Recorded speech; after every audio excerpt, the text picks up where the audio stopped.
இன்றைக்கி ஒரு குட்டி மினி விலாக் பார்க்கலாமா? நான் ரீசெண்டாக சென்னை போயிருந்தேன். அப்போ தான் இந்த குட்டி மினி விலாக் எடுத்தேன். எப்பயும் போகிற மாதிரி இந்த டைம் வந்து ஃபீனிக்ஸ் மால் போயிருந்தேன்.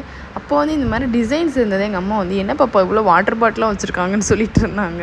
ஸோ அது கொஞ்சம் சிரித்து ஃபன் பண்ணிகிட்டு இருந்தேன் அவங்கள வச்சு. அதுக்கப்புறம் இது வந்து ஒரு ஹோம் சென்டர்னு சொல்லி ஒரு கடை.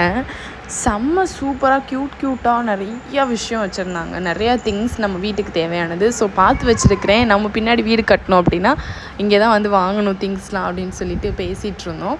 அண்ட் அதுக்கப்புறம் அப்படியே எங்கள் அம்மாவுக்கு வந்து வழக்கம் போல் பசிக்க ஆரம்பிச்சிருச்சு. ஸோ மோமோஸ் கேட்டாங்க, ஏதோ டார்ஜிலிங் மோமோஸ்னு சொல்லிட்டு. பட் டேஸ்ட் வைஸ் சூப்பராக இருந்துச்சு. அண்ட் இது வந்துட்டு சாக்லேட் கேக்.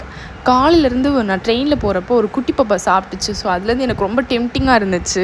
இதை நீங்கள் பார்த்ததும் ஜாலியில் வாங்கி சாப்பிட்டேன். அப்படியே ஒரு சாப்பாடு மட்டும் நான் ரொம்ப ருசித்து சாப்பிடுவேன். ஏன்னா ஒரு வாயும் எனக்கு அவ்வளோ இம்பார்ட்டன்ஸ் கொடுத்து சாப்பிடுவேன். ரொம்ப ஒரு காஃபியாக இருந்தால் கூட. ஸோ அது மாதிரி சாப்பிட்டேன். அதுக்கப்புறம் பீச் சைடு வந்தால் இது என்னோட ரொம்ப ஃபேவரெட். இது பேர் வந்து என்னென்னு எனக்கு மறந்து போச்சு. பட் ஆனால் ஒரு மாதிரி டேஸ்ட்டாக இருக்கும்.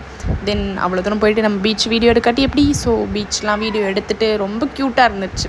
இந்த மாதிரி நேச்சர்லாம் பார்க்குறப்போ ரொம்ப அழகாக இருக்குல்ல. ஸோ அது மாதிரி ரசிச்சுட்டு அதுக்கப்புறம் வீடியோ எடுக்கலான்னு பார்த்தா ரொம்ப இருட்டாயிடுச்சு. நம்ம நல்லாவே இருக்க மாட்டோம். தென் அதுக்கப்புறம் இந்த மாதிரி மீன் கடைக்கு வந்து சாப்பிட்டு முடிச்சிட்டேன்.